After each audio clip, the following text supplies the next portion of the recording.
My name is Andrew Young. You may recognize me from the internet. I love my life, my cats, my job, and my community. I'm taking up your time today because on this journey of life, I've met wonderful people who make our city better, and I want you to meet them too. This is Andrew Young's Fantastic Talks with Remarkable People. Unabashedly honest, unapologetically altruistic, uniquely analytical. This episode's guest will move you literally and figuratively. He has brought our community closer. He has a beautiful mind and challenges you to think about things on many different levels. I'm proud to be sitting down with Mr. Matthew Santagapita. Matthew? Thanks for having me. Thanks for taking the time today, man. Are you having a good day? Awesome. Yeah, you got strong sock game. So do you. And we met. I really appreciate that. We didn't even talk about it. It's going very well so far. I know. The Santa sells houses team. Yep. Santa knows best.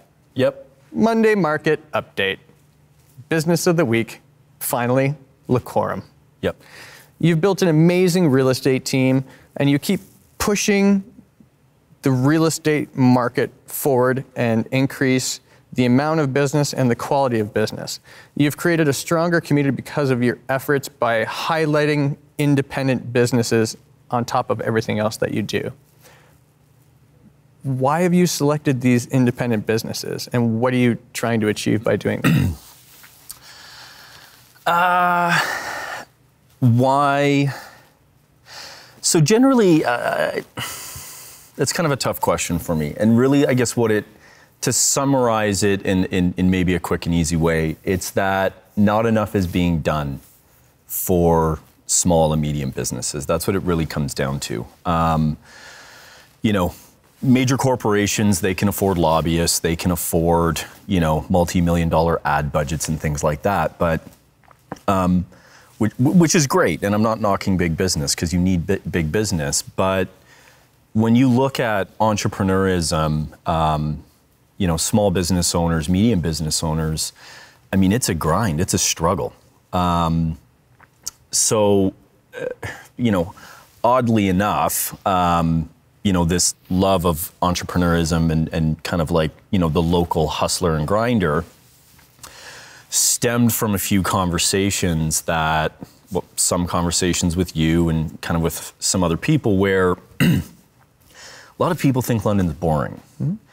And, as a realtor, my profession, my career, my job, we're supposed to know the city. And through these conversations, I started kind of scratching my head thinking, wait a minute, do I actually really know my city? And then as we started to explore it, you start having purposeful conversations with business owners, and you realize that, they have the sleepless nights. They have the thought of, are we really going to make it? Will we be here next week, next month, next year?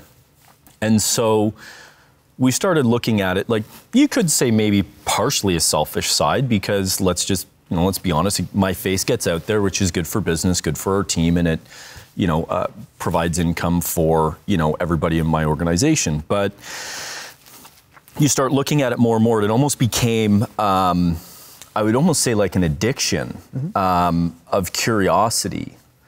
And it's this thing of we started to see like, London's really interesting and we have to help these people.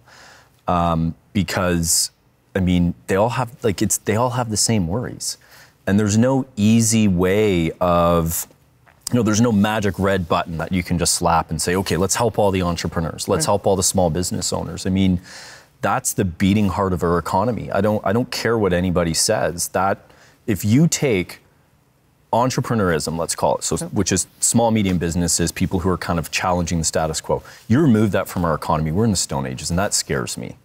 And I have young kids, that's why. Right. I have a 2-year-old, I have a 6-year-old, and part of this is also, I need to be part of the movement to ensure that we have this awesomeness 10, 20, 50 years down the road. And it can simply boil down to giving awareness about these businesses and giving them exposure. So that's kind of the goal, I imagine, of all the different organizations that you have. what we thought was weird when we started to, you know, kind of really get jazzed up as we were doing this, there's nothing out there to actually, like a unified platform, just to, you know, I guess, throw a word on it, where you can, you know, if you're in the west side of London, you can understand what's going on in, you know, Old East Village. Right. You know, if you're up in Masonville, that you can see what's going on in White Oaks or Lambeth. Or we don't travel, and it sounds weird, we don't travel as much in our city as, like, we're in bubbles. And you really I really started to notice that. I mean, with, you know, friends and family, and then meeting new people, the amount of people who we reach, you know, who are, you know, thank you for doing the Business of the Week video. I love coffee, and I found that coffee shop. I had no idea it was there. Or I had no idea that this pizza place was there, and they have the most amazing, you know, pizza.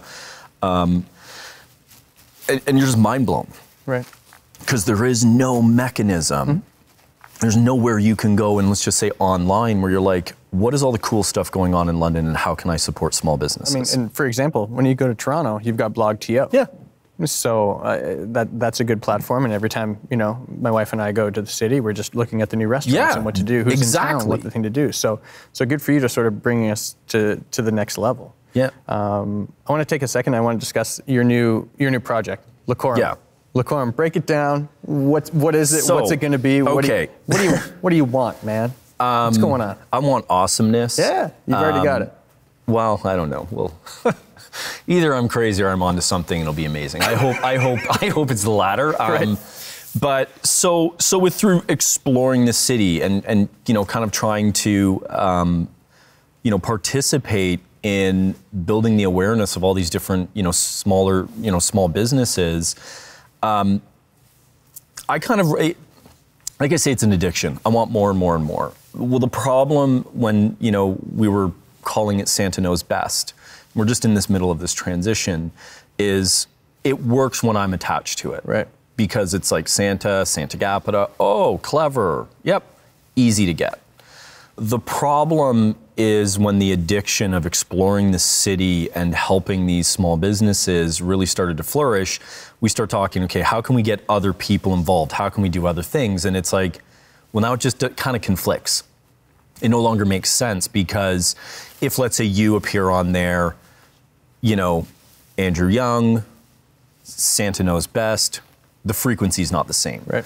So we did some kind of, you know, call it exploration of words, and, you know, kind of started looking at things, and we kind of stumbled upon this word locorum, which is the protector of local, in Latin, kind of, or protector of the local people kind of thing. Okay. So it kind of fits with what we're doing, because the whole concept is, again, nothing wrong with major corporations. They've never had more cash in the bank than ever before, historically speaking. Right.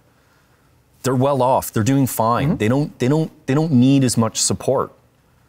Who needs support is, you know, that husband-wife combo that are slugging it out at a, you know, at a new restaurant or a coffee shop or a clothing company or a jewelry company. Those are the people who need the support. Right. Tiffany's does not really technically need to sell another, you know, piece of jewelry for them to all stay in business, right? You know, and that's maybe a weird way of looking at it, but that's just the truth. And nor, I mean, local people, they spend money locally. Right.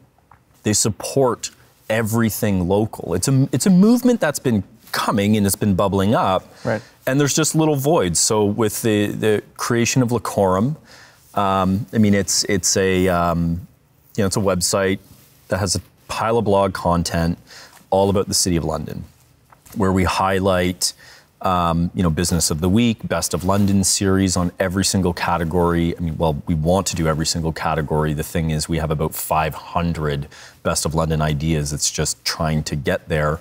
But it's not just through written text, it's through written text, through imagery and video, because, you know, we also look at the analytics. People connect to video much more than text. I mean, somebody, you know, if you're trying to showcase a burger from, you know, a restaurant, I mean, how do you really, don't get me wrong, you could put it in text. I'm not going to read it. There's Image, I'll look at it. For sure. But you know what, video, you can cut into it and see it and really kind of get someone salivating. Right. We're also going to be creating, we have, it's phase 2, this will be coming out, an interactive neighborhood map. So the neat part is where you will be able to hover in any neighborhood over this map for the City of London, and you will be able to just focus on small, medium businesses. And it'll all be intertwined. We're going to be having a citywide event calendar, which I think is the first thing in London like that. We want it to be a one-stop shop where every single event within the City of London ends up on there. Okay. And that's whether or not it's a big thing or a small thing, doesn't matter. It's about being a spot to go and find your jam. Right. And then we have a couple other things that are kind of coming that are bubbling up. We have a preferred, kind of like a trusted resource kind of campaign idea that we're hoping to get off the ground in Q1 of 2020. And again, it's just local people who know the city, get them involved. Right. Some exciting stuff, and then a couple other things that, well, we got a shop coming, and it's like, it's huge. Good. We have an app. The app, I think, will be interesting, and again, it's all piped in. You want to find a burger joint. You'll open the app, you'll go local burger joints. You're not going to find, a Burger King, a McDonald's, a major chain. Right. It's all going to find small local. Right. And the problem with that is there's no very easy way of getting that information than manually doing it and having boots on the ground. Where it's even more exciting is this platform we've been building for the past 6 months in the background. It's being designed to actually expand outside of London, which that will be interesting to see if we can take this from London and go East Coast to West Coast with it. Who knows? That could take years. It could never happen, but we want to make sure that the option's there. You know, community happens everywhere, right? Yeah. And I like the small town approach that you're taking.